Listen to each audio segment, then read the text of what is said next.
বনানী ডেস্কো যে অফিস, সেই অফিসের সার্ভিস টিমের সাথে আজকে সারাদিন কাজ করব। বনানী ডেস্কো আওতাধীন যে কয়টা সাব স্টেশন আছে তাদের প্রতিটা সাব স্টেশনে কাজ হবে। সকাল থেকেই ঘুরে ঘুরে তাদের সাব স্টেশন গুলো ভিজিট করতেছি।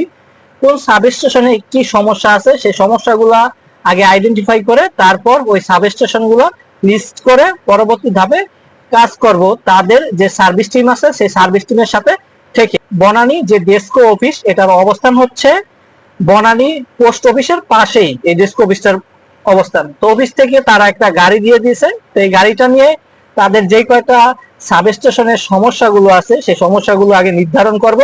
এর সাথে সাথে তারা কি করছে, তাদের যে সার্ভিস টিম আছে যারা ডেস্কোতে প্রতিনিয়ত কাজ করে সেই সার্ভিস টিমের একটা টিম আমাদের সাথে দিয়ে দিয়েছে, যাতে খুব সহজেই আমরা কাজগুলা করতে পারি খুব দ্রুত সময়ের মধ্যে। প্রথমেই যে সাব স্টেশনটা আগে যাব সেটা হচ্ছে সিভিল এভিয়েশন, এরপর হচ্ছে ক্যান্টনমেন্টের মধ্যে ক্যান্টনমেন্ট পার্ক সাব স্টেশন, এরপর হচ্ছে বনানীর ভিতরে আরেকটা সাব স্টেশন আছে যেটা মেন রোডের একটু পাশেই।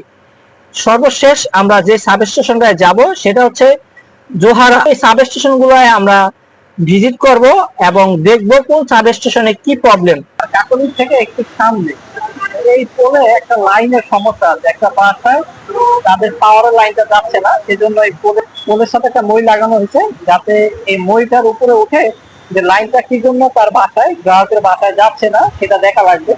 তো এখন মইটা লাগিয়ে দিয়েছে, কিছুক্ষণ পরে এই মইয়ের উপরে উঠবে লোক, উঠে বাসায় তার পাওয়ারের লাইনটা যাচ্ছে না, সেজন্য গ্রাহক বনানী যে ডেস্কো অফিস সেটা আওতায় আছে, এই জন্য তাদের সে কল দিয়ে তাদেরকে অভিযোগ জানিয়েছে।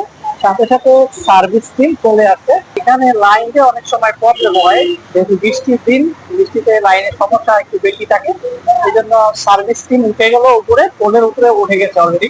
তো এখানে পোলের এখানে যে সংযোগটা আছে থেকে যে সংযোগটি গ্রাহকের মিটারে গেছে, তো সেই মিটারের ওই সংযোগটা এই পোল থেকে আগে বের করবে, বের করার পরে পুনরায় আবার সংযোগ দিয়ে দিবে, যাতে নতুন করে সংযোগটা দিলে ভালো হবে এবং এখানে জাম্পারিং করে দিবে।